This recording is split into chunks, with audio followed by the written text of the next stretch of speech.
নমস্কার বন্ধুরা, কেমন আছেন? আজ আবার নতুন একটি রেসিপি নিয়ে চলে এসেছি। শীতের সবজি দিয়ে এইসব রেসিপি শীতকালে না বানালে কি চলে বলুন তো? চলুন দেখিয়ে দিই আজ কি বানাচ্ছি। দেখুন তার জন্য আমি কত রকমের সবজি নিয়েছি। শিম, কুমড়ো, ফুলকপি, বেগুন আর নিয়েছি আলু। তার সাথে আরও একটা জিনিস নিয়েছি, পালং শাক। দেখুন কতটা সুন্দর লাগছে দেখতে। এরপর একটা কড়া বসিয়ে বড়িগুলো দিয়ে দিলাম। দেখুন একটা সোনালি রঙের রং ধরলেই এরপর বুঝবেন যে বড়িগুলো ভাজা হয়ে গেছে। এরপর বড়িগুলো আমি তুলে রেখে দেব।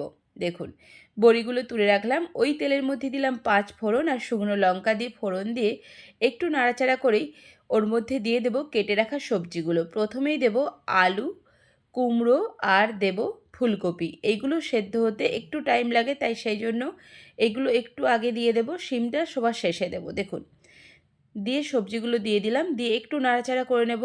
শীতকালে আপনারাও বিভিন্ন রকমের সবজি নিশ্চয়ই বানান। অবশ্যই কিন্তু রেসিপিটা আমার সাথে শেয়ার করবেন। আর আমার ভিডিওগুলো কেমন লাগছে অবশ্যই কিন্তু জানাবেন কমেন্টে। দেখুন নাড়াচাড়া হয়ে গেছে। এরপর আমি দিয়ে দিলাম শিম আর বেগুনটা।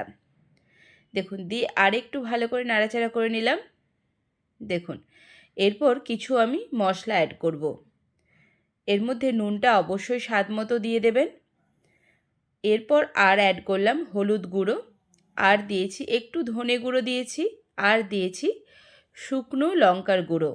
দেখুন অবশ্যই এটা টেস্ট বুঝে দেবেন। শুকনো লঙ্কা না ইউজ করলে আপনারা কাঁচা লঙ্কা অবশ্যই দিতে পারেন, কোনো টেস্টের কোনো হেরফের হবে না। দেখুন দিয়ে একটু ভালো করে নাড়াচাড়া করে নিলাম।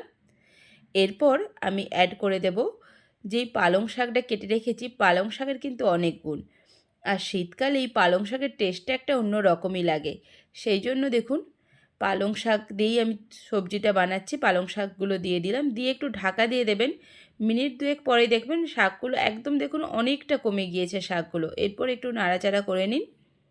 আর বেশি মশলা ইউজ করব না, একটাই মশলা দিয়েছি। দেখুন সাদা সর্ষে আমি বেটে নিয়েছি, ওটারই 2 থেকে 3 চামচ দিয়ে দিলাম। একদম ছোটো চামচের দেখুন 3 চামচ মতো আমি দিয়ে দিলাম সর্ষে বাটা। দিয়ে ভালো করে নেড়েচেড়ে নেব।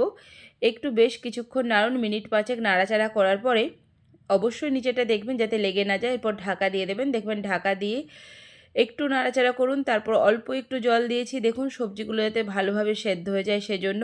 আর কিছু না, দেখুন সবজি আমার প্রায় রেডি হয়ে গেছে। এরপর দেখুন একদম জলটা কমে এলেই ওর মধ্যে ভেজে রাখা বড়িগুলো দিয়ে গরম গরম ভাতের সাথে এই রেসিপিটা একবার সার্ভ করুন। শীতকালে এই রেসিপিটা না বানালে সত্যিই মনটা ভীষণ খারাপ হয়ে যায়।